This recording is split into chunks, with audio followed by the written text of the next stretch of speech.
Rupert Murdoch finally gained control of the Wall Street Journal this week, 4 months after he mounted a takeover bid for the parent company Dow Jones. Joining us now to talk about Murdoch's impact, a bizarre online interview with O.J. Simpson and on some other media issues from St. Petersburg, Florida, Eric Deggans, a media critic for the St. Petersburg Times. In Springfield, Massachusetts, Rachel Maddow, host of The Rachel Maddow Show on Air America Radio. And in Seattle, Michael Medved, host of The Michael Medved Show on Salem Radio Network. Michael Medved, the press coverage, let's face it, is basically trash Murdoch as a man who is expected to tarnish the jewel of financial journalism in this country, the Wall Street Journal, because of his history at meddling in newsrooms. Fair or unfair? It's completely unfair. Now, first of all, let me say, in the interest of full disclosure, I worked for Rupert Murdoch for many years. I was chief film critic for the New York Post. And look what Murdoch did for the New York Post. He took a failing, moribund newspaper and made it competitive and viable. Now, you may not like the Post, but this is a guy who is absolutely committed to a format, old-fashioned newsprint, newspapers that matter, and a format that's dying in many ways. And I think that people at the Journal, generally, the ones that I've spoken to, are thrilled about the idea of somebody coming on and getting ready to put new resources in keeping this newspaper alive and dynamic. Rachel Maddow, Murdoch has certainly revitalized the New York Post, but he also turned it into a tabloid that in the past has gone after political enemies and kind of been cozy with political friends. Do you see Murdoch as taking a different approach with the Wall Street Journal, which of course is a very different kind of newspaper than the New York Post? Well, I think it should be noted that his brand of revitalization with the New York Post includes it losing tens of millions of dollars. So News Corp is big enough to absorb the losses that he has with the New York Post and the losses he had for many years with Fox News Corporation. I mean, what we've seen from Murdoch's news properties, for example, just watching Fox News in the last year, we've learned that Mark Foley is a Democrat, Barack Obama went to a madrasa, and there were weapons of mass destruction in Iraq. I think he has a broader agenda to try to really degrade the idea of news, degrade reporting, and degrade journalism so that journalism stands at the same level as the kind of political message, political propaganda he likes to push through his properties. Well, the thing about Mark Foley being a Democrat was a mistake, and we all make mistakes in television. Eric Deggans, as I asked Norm Pearlstein in that taped interview, is there a positive side to Murdoch taking over the Wall Street Journal? Because he's going to pour money into it. He's talking about doing more political coverage, competing with the New York Times. This at a time when virtually every newspaper in America is cutting back, buying out, or laying off employees. Well, I think the hope is that Rupert Murdoch not only will put more money into the Journal, but that he'll also leverage that brand across online properties and figure out a way to take the Wall Street Journal into other platforms in the way that other media companies have done. I think there's a sense that the previous owners of Dow Jones didn't do such a great job of running the business and didn't do such a great job of taking that Wall Street Journal brand and turning it into a real premier brand across different media platforms. And that's something that Rupert Murdoch seems to be able to do.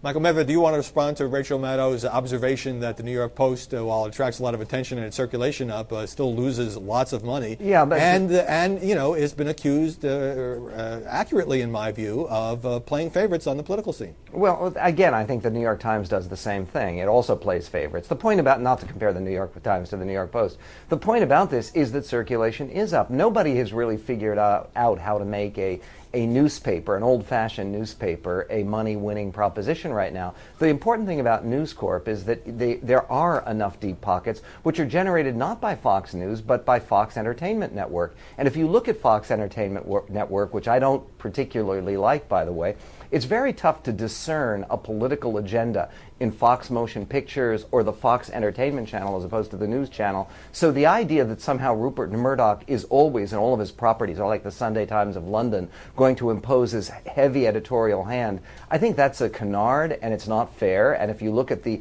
total range, for instance, his $800,000 that HarperCollins paid to John Edwards, which is another Rupert Murdoch operation, it's an unfair charge against Mr. Murdoch. Yeah, we mentioned that earlier in the show. Edwards, of course, says he donated his share to charity. All right, so Murdoch didn't screw up The Simpsons, but he was going to put on, a few months ago, O.J. Simpson in a primetime special on Fox Broadcast Network about this ridiculous book that never got published, If I Did It, about the murders. So now, this week, O.J. Simpson surfaces on a website that I never heard of. Indeed, it didn't seem to exist until a few days ago, called Market News One. Does a series of interviews with host Kate Delaney. Let's take a look at that. Do you feel media has the power? We have this trial by media now. You're guilty, and then they're going to give you a fair trial. I mean, just look at every major case in recent years, and you see they have people guilty who turns, as I said, the runaway bride. The polls thought the boyfriend had something to do with it. I myself, from Kobe Bryant to Robert Blake, the media had us all convicted before we even got to court. Eric Deggans, why give a platform to a guy who much of America thinks is a murderer? Well, there's always somebody who thinks they can make a buck off of giving a voice to O.J. And O.J., for some reason, seems compelled to constantly try to convince America that he's not guilty of the crimes he's been accused of. And as he referred to the book at one time as blood money, you really get the sense that these interviews have some blood on them as well.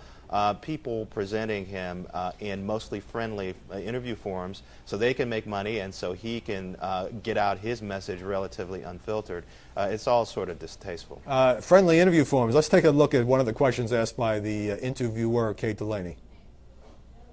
This was something you said after the criminal trial when you were found not guilty. You said that you were going to try to find the real killer. So instead of trying to prove the innocence, which you know is so tough, what about the whole thing with the real killers?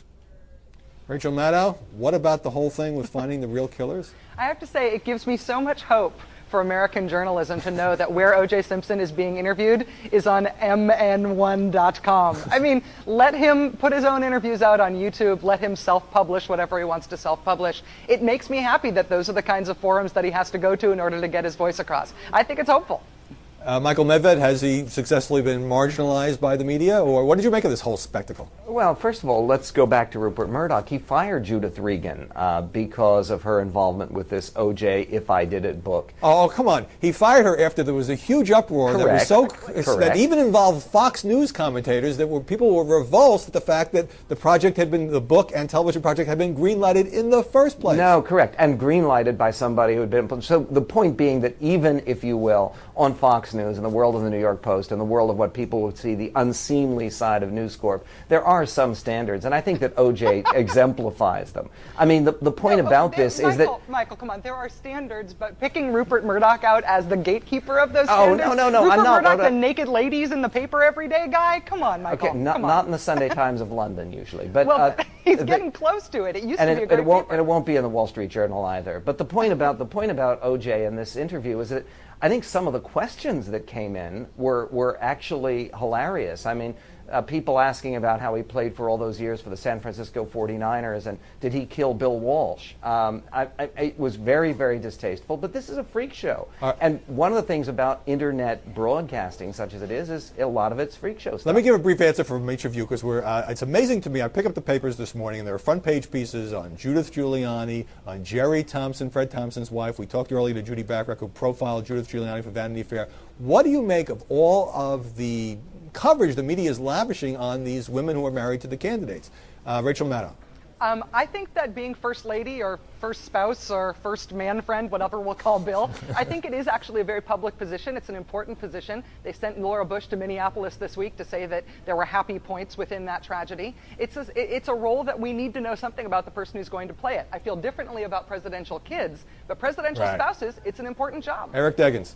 Well, you know, one thing that we've seen, too, is that the campaign is so long that journalists have to find some new ways to tell stories. And if you want to expose different sides of these candidates in a coverage season that's stretching into 2 years, you know, at some point you got to talk about the people who surround these folks and who's closer to the candidate than their spouse. You have hit the nail on the head. I think we're seeing media fatigue and the constant search for new angles as much as anything else. Michael Medved. I think it's lamentable. I mean, it's tabloidization of American politics. Look, Betty Ford had a previous history. She was married before. People didn't focus on that. The Vanity Fair article, the way it focuses on Judy Giuliani's history in the bedroom with her previous relationships, previous to Rudy, seems to me insulting, inappropriate. Now it's going to have to be applied to other candidates' wives, and I think it's a shame in terms of American politics. Got to go. Well, you guys hit the mark.